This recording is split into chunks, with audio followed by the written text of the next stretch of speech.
Welcome to the only daily podcast focusing on compliance news of the day. Each morning, start your day with a cup of coffee and Tom Fox, the voice of compliance, to hear about 4 of the top compliance, corruption, or leadership stories you will need to start your day. The Daily Compliance News is a production of the Compliance Podcast Network. March 16, 2020, the More Trouble for Airbus edition. First, we start with a little bit lighter article from Fast Company, who lists the 10 most innovative brands for 2020. Number 1 is White Claw for riding the wave of hand seltzer's rise by appealing to men, women, and means. Aviation Gin for hilariously using meta advertising to stand out in a crowded market. Popeye's Fried Chicken for introducing a new spicy chicken, turning it into a social phenomenon. Mountain Dew for turning an apology into the UP of Michigan into a golden opportunity. Patagonia for empowering teen advocates to challenge government climate change deniers. Netflix for getting Burger King, Coke, Nike, and others to hype Stranger Things. IKEA for embracing its own weirdness. Procter & Gamble for deploying massive budgets to provoke the look. And Adidas for converting social media influencers into sneaker salespeople with a commercial app. On a more somber note, the website that Donald Trump talked about in his press conference on Friday turned out to be yet another Donald Trump lie.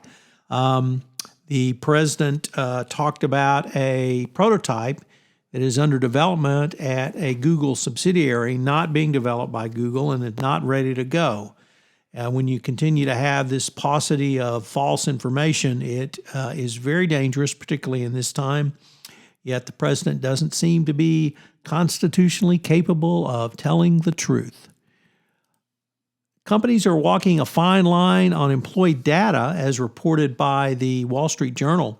The coronavirus outbreak has turned into a pandemic, and privacy lawyers say companies must be careful not to demand excessive personal information from workers. That could violate data protection and employment laws, both in the United States and in Europe. Obviously, the laws are much stronger in Europe, but corporate executives seeking to stop the spread of coronavirus by implementing travel bans, work from home, etc., the situation becomes especially delicate for employees reluctant to share details about their personal travel or health. And finally, Airbus is in the news, having signed the largest anti-corruption settlement in the history of the world recently. Unfortunately, now, Airbus SE executives raised concerns about fees paid to a number of middlemen working in its helicopter division, when this division was led by the current chief executive of Airbus. The division was headed by Guillaume Farre, I know I butchered that, who took over last year's Airbus chief executive. But suspected helicopter deals were flagged for a variety of reasons. Some middle third-party payments appeared to be excessive compared with the orders. Others included improper due diligence or lack of supporting document around due diligence of third parties.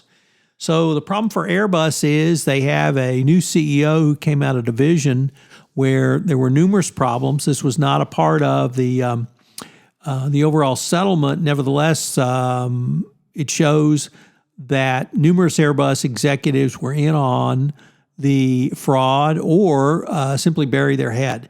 So when you have that situation, it's never good.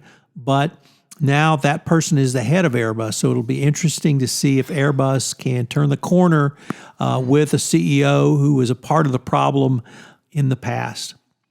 I hope you will stay safe during this coronavirus outbreak. If you can work from home, please do so, and don't go anywhere that you don't have to. Thank you very much. On the Compliance Podcast Network, we're going to be rolling out several new podcasts for your entertainment and hopefully your edification during this coronavirus pandemic outbreak in the United States. I hope you will take the opportunity to listen in and enjoy these, and please be safe out there.